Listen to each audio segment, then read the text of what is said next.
بسم الله الرحمن الرحيم. الحمد لله رب العالمين، والصلاة والسلام على أشرف الأنبياء وخاتم المرسلين محمد وعلى آله وصحبه وسلم. ربنا هب لنا من لدنك رحمة وهيئ لنا من أمرنا رشدا. ربنا أرنا الحق حقا وارزقنا اتباعه، وأرنا الباطل باطلا وارزقنا اجتنابه. ربنا اغفر لنا ذنوبنا وإسرافنا في أمرنا وثبت أقدامنا وانصرنا على القوم الكافرين. آمين. بسران و بینەرانی بەڕێز و خۆشەویست، سەلام و ڕەحمەتی خوای پەروەردگار بڕژێ بەسەر هەموو لایەکماندا. خوای پەروەردگار عاقبەت خێرمان بکا، سەربەرز و سەرفرازی دنیا و قیامەتمان بکا، داهاتوومان لە ڕابردوومان باشتر بکا، بە موسڵمانی بمان ژێنێ، بە موسڵمانی بمان مرێنێ، بە موسڵمانی زیندیمان بکاتەوە.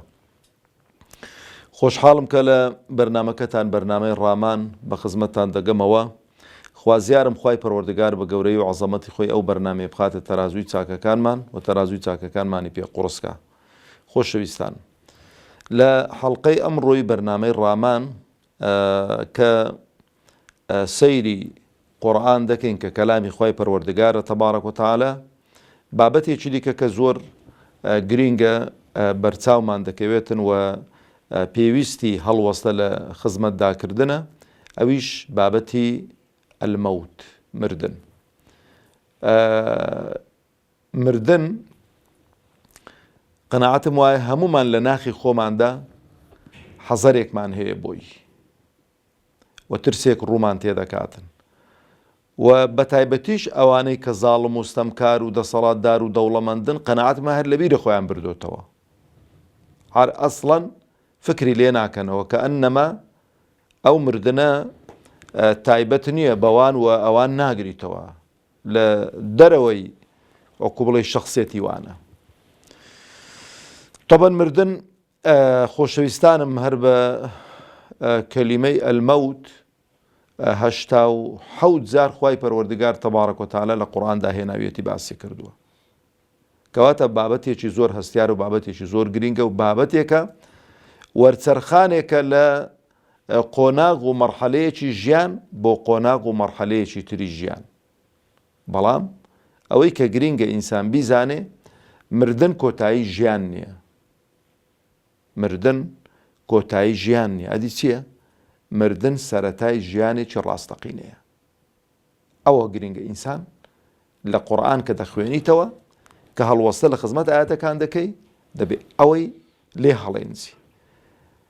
بۆ مەسەلەن خوای پەروەردگار تەبارەک و تەعالە ئەمرمان پێدەکا کە دەفەرمێ ئەفەلا یەتەدەبەڕونە القورئان ئەم عەلا قولوب ئەقفالها.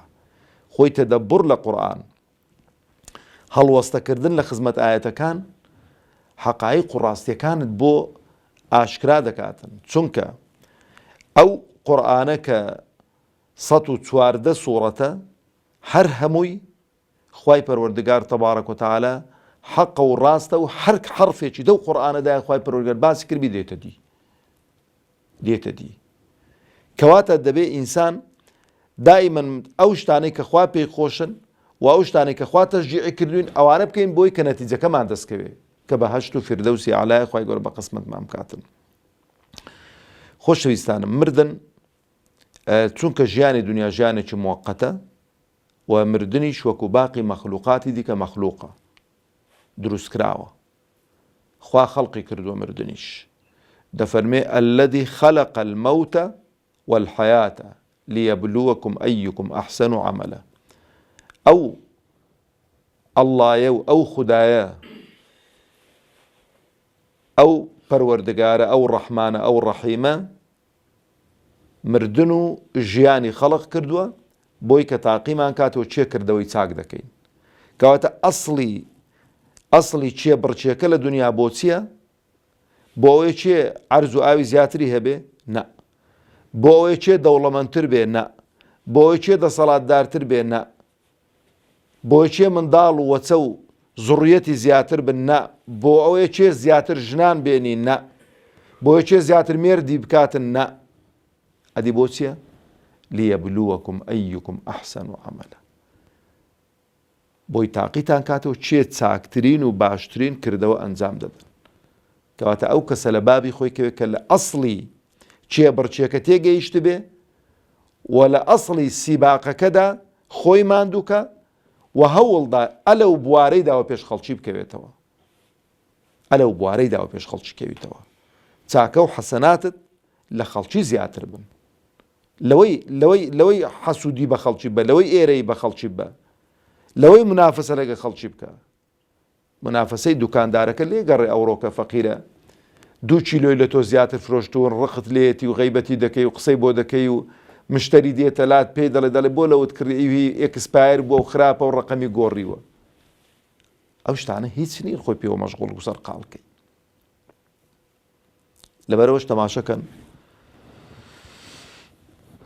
لە سەردەمی موسا عەلەیهی سەڵات وسەلام هامان کاتێک کە بە فەخفەخە و لووتبەرزی و بە جلوبەرجی جوان و بۆنی خۆش و بە تەکەببوور بەناو خەڵکیدا داڕۆیی، خەڵکێک تەمەنای دەکرد دەیانگۆ خۆزیە ئەمەش ئەوەی کە بە هامان درا و خۆزیە ئەمەش ئاوا باینە.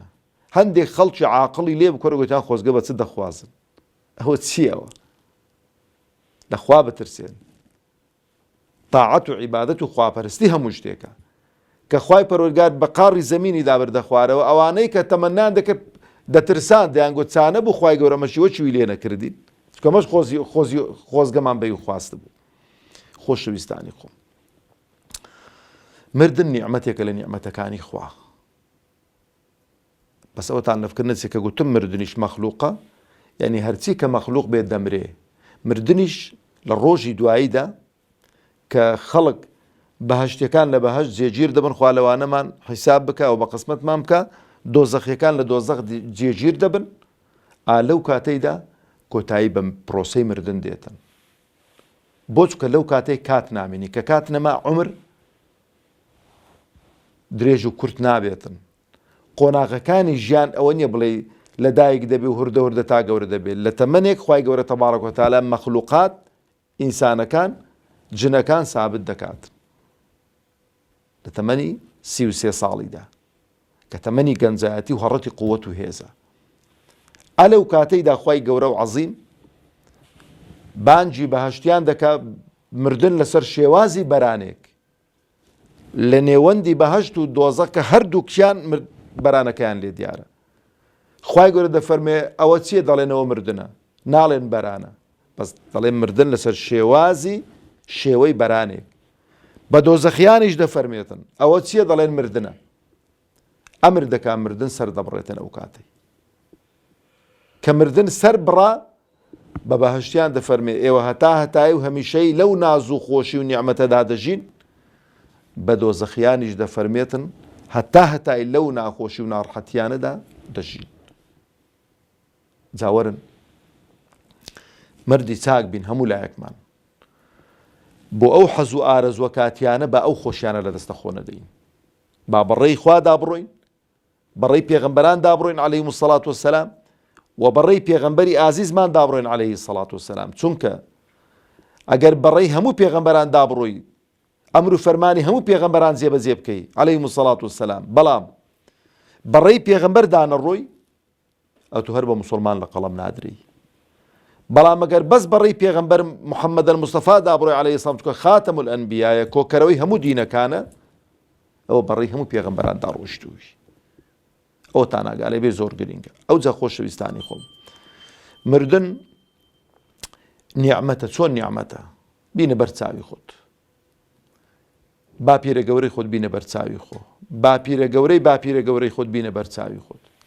ئەگەر ئێستا مابانە لە چۆلەکەیەکی گچکەتر دەبوونەوە، نەخۆشیێکی مزمین بینە بەرچاوی خۆت کە تووشی سەرەتان بووە، تووشی شەلەل عامە، هەر ماڵێک نەخۆشیێکی بەردەوام و هەمیشەی لێبێ، ئەو ماڵە ژیانی تێدا نامێنێتن. ئەگەر مردن نەبایە، ئەو ماڵە ژیان لە زۆربەی زۆری ماڵەکان نەدەما. بەڵام ئەو مردنە تەماشە دەکەی ڕەحمەتە، ئەو خەڵکە هوردە هوردە دەپێچێتەوە و دەیانباتە قۆناغ و مەرحەلەیەکی دیکە، ئەو ماڵە ژیانێکی طەبیعی خۆی دەست پێ دەکاتەوە. خۆشەویستانی خۆم، با بچینە خزمەت هەندێک لەو ئاەتانە هەر بە سەریعی تەماشە بکەین کە مردن يعني يشك لو أنا إبراهيم عليه الصلاة والسلام لسورة البقرة آياتي 206 دفرمي وإذ قال إبراهيم ربي أرني كيف تحيي الموتى قال أولم تؤمن قال بلى ولكن ليطمئن قلبي قال فخذ 4 من الطير فصرهن إليك ثم اجعل على كل جبل منهن جزءا ثم ادعوهن يأتينك سعيا واعلم أن الله عزيز حكيم. خوش ویستانی خۆ ئیبراهیم داوایەکی لە خوای پەروەردگار کردوتی خوا پیشانم بدە چۆن مردووان زیندوو دەکەیتەوە. كيف تحيي الموتى يعني موت أو حقيقتك خوای پەروەردگار دەفەرمێ ئایا ئیمانت بۆی نییە کە من مردووان باوتی بەرێ وەڵڵا خوای هیچ گومانێکم نییە بەڵام پێشم خۆشە بە چاوی خۆ بیبینم 4 تەیران بێنە تێکەڵاویان کە سەریان ببڕە گۆشت و خوێن و تووک و هەمیان تێکەڵاوکە بیکە 4 بەش هەر یەکەو لەسەر چێوێکی دانێ لەسەر تەپۆلکەیەکی دانێ بانجیان کە بڵێ بە ئەمری خوا زیندی ببنەوە فەرمووی بە ئەمری خوا زیندی هەمووی لە پێش چاوی زیندی بوون ڕوحیان و بەرهاتەوە دەستیان بەژیانی کرد.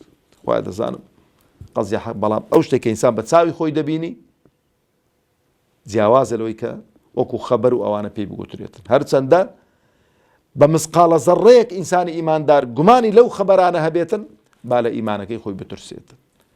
ئەوجا خۆشەویستانی خۆم تەماشەکەن خوای پەروەردگار تەبارەک و تەعالا دەفەرمێ لە سوورەتی النیساء ئایەتی 78 ئەینەما تەکوونوا یودریککم المەوت ولو كنتم في بروج مشيدة لە هەر شوێنێکی بنمردن پێتان دەگات دەسەڵاتدارینە ئەو سیاجی کۆنکریتی فریاتان ناکەوێتن ئاگاتان لێوێ وەڵڵا خۆ هەڵخەڵەتاندنە لە جیاتی سیاجی کۆنکریتی بینی خۆتان لەگەڵ خوا چاکەن تەوبەیەکی نەسوح بکەن بۆ خوا بگەڕێنەوە خزمەتی میلەتی خۆتان بکەن ئەوە فریاتان دەکەوێت. ئەو مەلەکل مەوتە لە سیاج و میاج و حەرەس و باب النظام و بەوابە و نزانم چوچ و ناگەڕێتەوە ئاگاتان لێبێتە ئەینەما تەکوونوا لە هەر شوێنێکی بن یودریککم المەوت مردن پێتان دەگات ولو كنتم في بروج مشيدة ئەگەر لە قەسری زۆر محکەم و لە بورجی زۆر محکەم و کە هیچ هەوایەکی شێوە نەبێتن ئیلا کاتت هات دەبێ بڕۆی خوا حافیزی بکەی.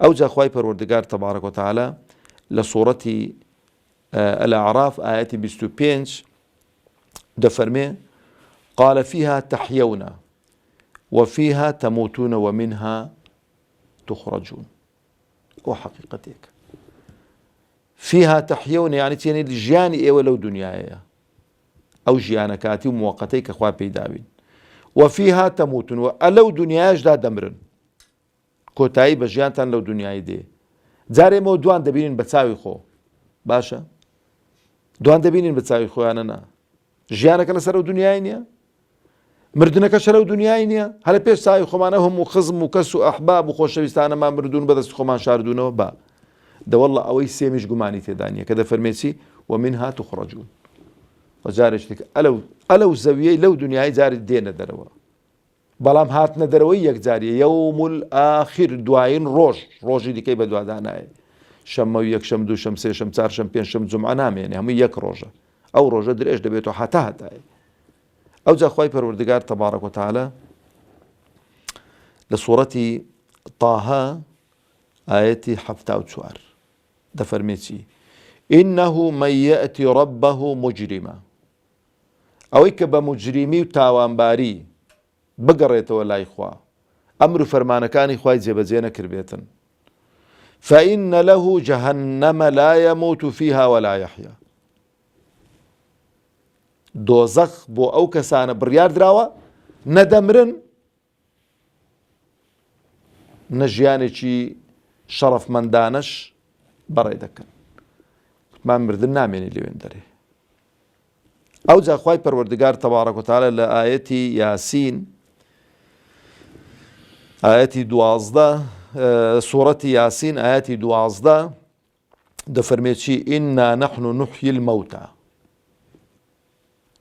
ئێمە مردووان زیندوو دەکەینەوە یعنی مردن کۆتایی ژیان نییە ئاگاتان لێ بێتن دەی کوڕە هەر مردنە هەر مردن ئەگەر هەر مردن بێ وەڵڵا ئاسانە هەرچی دەکەی بیکە بەڵام لە دوای مردنەکە قەزیەکە گەورە دەبێتن. با من یەک مەسەلەیەکی خۆشتان بۆ بجێڕمەوە لەسەر ئەو خەڵکەی کە دەڵێ کە ئەکەدەی بۆ خۆت هەرچی دەکەی بیکە و کوڕە دەی هاوپەڕی دوو شەق نین. دەڵێ ڕۆژێک ڕیویەک گورگێکی داوەت کرد. ڕیویەکە شارەزا بوو لە ناو گوند و شار و ئەوانە دەژیا، تەماشای کرد پشکە دوونگێکی جوانیان بە تەڵەیەکی وە کردووە بۆی کە ڕیویەکەی ڕاو بکەن. ڕیویەکەش چاوی تێکە دەیزانی تەڵەیە چوو گورجی بان کرد گوتی وەرە ئەمڕۆ تو داوەتی منی. ئەویش پێی سیر بگوتی جەنابی ڕیوێت و کەی خەڵکت داوە کەنجی هەندە جوامێروی کەنجی هەندە پیاو بووی کاکە ئەوە داوەتم کردێگە دەی وەرەگە نابا ئەو من دەڕۆم بۆ خۆم دەیخۆم. فکری کرد وەڵاهی با بچم بەشقم ڕاستکاتن. چوو تەماشای کرد پشکە دوونگێکی ئەوەندە دانراوە و ڕیوێ فەندیش لەو لای نایخواتن کە بۆ نایخۆیەت و گوتی ئاخرە من ئەوڕۆ تو داوەتی منی ئەتۆ وەرە بیخۆ ئەگە نایخۆی با بچم لێی باوەڕ کرد. خەڵکێکی زۆر ڕیوی ئاسا خەڵکێکی وەکو گورگ هەڵێک گورگەکانیان هەڵخەڵەتان دوون گوناه و تاوان و مەعسیەتیان پێکردون بەڵام تەماشای نەتیجەکەی کە دەڵێ گورگ چوو قەپاری لە پشکە دوونگەکەیدا تەڵەکە تەقیەوە پشکە دووەکە پەڕی کەوتە بەردەمی ڕیویەکە دەستی بە خواردن کەوی بە تەڵەیوە بوو. گورگ گوتی ئای های چەند سەیرە گوتی ناهێشتا سەیرت نەبینیوە. سەیر با خاوەنی تەڵەکەی بێت جا ئەو جا سەیر و عەجایباتت بۆ دەردەکەوێت. بەخۆ بە دەستکە بیورەکەی بگاتە سەر ڕوحت جا هەنجین دەزانی سەیرەکە لەکوێیە. بەڵام وەڵا ئەزیزانم ئەوەی کە گاڵتە بە دنیا دەکا و گاڵتە بە ژیان دەکا گاڵتە بە ژیان دەکا بە ڕۆژی دوایی دابێ جا هەنجین دەزانی داخۆ چ باسە. هەنجین دەزانی داخوا ئەو ژیانە هەر ئاوا سادە بووە هەنجینەکە با مەلایکەت دەورەت لێدەن جا ڕادکێشن و تێت هەڵدەن و بە زنجیران بتبەستنەوە خودوه فەغولوه ئەو جا تەماشا دەکەی کە ئەو جا دەزانی دەڵێ قوڕچێن دەرێن بەسەری خۆ کرد. ئەو جا دەڵێ یا لەیتەنی کونت توڕابە خۆزیا خۆڵ بامە. ئەو جا زۆر گرنگە و ئایەتە دەڵێ چی ئینا نەحن نحیی المەوتە ئەمە زیندوان مردوان زیندوو دەکەینەوە وەنەکتوب ما قەدەموا و هەرچی کە کردویانە دەنوویسین و ئاثارهم دەزانن چییە. زۆر خەتەرە ئەوە زۆر مهمە و زۆر خەتەریشە. دەڵێ هەرچی کە بشکن لە دوای خۆیان بەجێش بێ لە چاکە و لە خەرابە ئەویشیان بۆ تۆ مار دەکەی. لەبەرەوەی پێغەمبەری خوا عەلەیهی السەڵاتو وەسەلام دەفەرمێ من سن سنة حسنة فله أجرها وأجر من عمل بها إلى يوم القيامة ومن سن سنة سيئة فله وزرها ووزر من عمل بها إلى يوم القيامة. خراپەیەکت بەرهەمە هێناوە خراپەیەکت کە خەڵک نەیکردووە عادەت و تەقالیدێکی خراپە بێشەرعیە لە دوای تۆ حەتا کۆتایی بۆی دێت و گوناهت بۆ دەنووسرێت. بەڵام چاکەیەکی شت زیندوو کردوتەوە سنەتێکت زیندوو کردوتەوە ئەخلاقێکی جوانت داهێناوە لە ناو کۆمەڵگە و مجتەمع هەتا ڕۆژی قیامەت خەڵک ئیشی پێ بکاتن ئەو چاکەیت بۆ دەنووسرێ و ئاثارهم ئەوەیە. ئەو جا خۆشەویستانی خۆم ئاخر ئایەت خوای گەورە تەبارەک وتەعالە دەفەرمێ لە سوورەتی الجوموعە دەفەرمێ قل إن الموت الذي تفرون منه فإنه ملاقيكم باشا ثم تردون إلى عالم الغيب والشهادة فينبئكم بما كنتم تعملون. أو مردنەی کە ئێوە لەبەری ڕادەکەن ڕاکردنەکە چی خۆ ئێستا و ڕاکە و خۆشارنەوە و گوناه و تا هەمووی حساب کە فێڵ لە خۆکردنە ڕاکردنە لە مردنێ. بەڵام خوای گەورە دەفەرمێ فإنه ملاقيكم ڕۆژێک کە خوای گەورە تەحدیدی کردووە پێتان دەگاتن با خۆمان بۆ ئەو ڕۆژەی ئامادەکەین و حازرکەین. والسلام عليكم ورحمة الله وبركاته.